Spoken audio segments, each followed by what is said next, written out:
Hey everybody, Mike T here for Bad Fish, here on the Arkansas River on the River Shred 9.6. Today we're going to bring you some river running basic technique. So we're going to go over the peel out, the eddy turn, and the ferry to get you guys more comfortable on the water. So I'm going to let this run in real time first. So you're about to see a peel out. If you're not familiar with the peel out and eddy turns, so this is the peel out, how you're going to get from the shore, from an eddy into the main current, and then the eddy turn is how you're going to stop or you're going to catch an eddy safely to the shore of the river. So that's how you're going to get in and out of the main current when you're paddling on whitewater.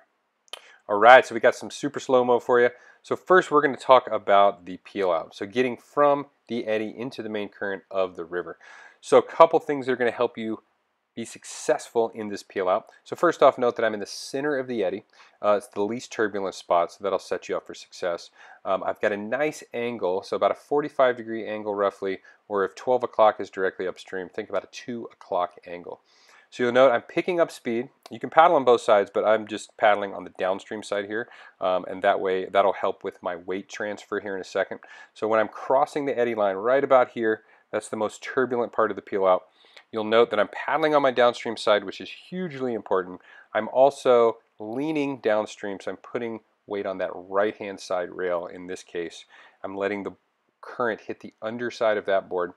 As far as strokes goes, you'll note I'm doing a bit of a compound stroke, a bow draw followed by a forward stroke, and that enables the board to be pulled downstream the direction that I want to go with that nose. So a nice combination stroke. You can work on that bow draw and a forward stroke.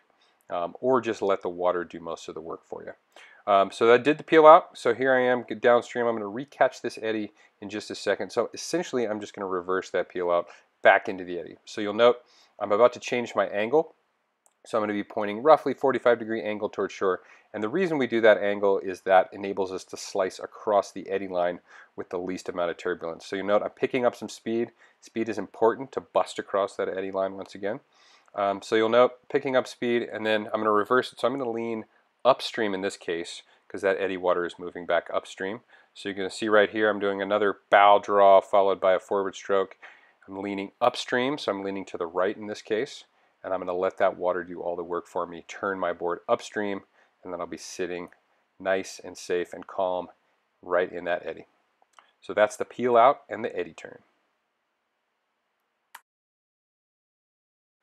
All right, so next we're going to talk about the ferry. So you're going to see this in real time, then we're going to slow it down, of course. So a ferry is what you're going to do when you want to get across the river. So here you can see I'm moving laterally with very little downriver movement across to river left, and then now I'm going to move back to river right. So we use that if you need to get across the river around an obstacle. You can do a combination of a ferry and a peel out if you need to get around an obstacle, or just get from one side to the other. All right, so here we go with the slow-mo ferry. All right, so the setup in a lot of ways for a peel out and a ferry are very similar, although you don't want to move downstream, so that angle is going to be very important. So here I am setting up in the middle, nice calm spot at the eddy. I'm paddling, picking up speed towards the main current and the eddy line. And right about here as I cross that eddy line, I'm going to make sure I keep a very high upstream angle. So if 12 is upstream, I've got about a 1 o'clock angle, and that's going to move me laterally across the river to ensure that I don't go downstream. So you'll note slight leaning downstream, but I'm paddling on that downstream side to counteract that board and keep that angle facing upstream. So I just moved across, so just did a nice ferry. I actually switched paddle stroke sides and turned it into an eddy turn on the other side. So I lean back upstream. And now I'm going to move from river left back over to river right. So you'll note I'm setting up once again. I'm paddling on my downstream side. You'll see me here in a second adjust that angle. I've got a bad ferry angle right now, but I'm going to move it more of an upstream angle here, so roughly 11 o'clock if 12 o'clock is upstream. So I'm going to adjust that angle right about there as I hit that eddy line. I'm going to keep that angle high, paddling on the downstream side once again, and that's going to move me laterally across the river. So that is a ferry. Right here I'm switching paddle sides essentially just to do a nice eddy turn on this side. So now I'm leaning back upstream as I catch this eddy. So that was a nice combination of a ferry and an eddy turn, so to get me safely back in the river right eddy.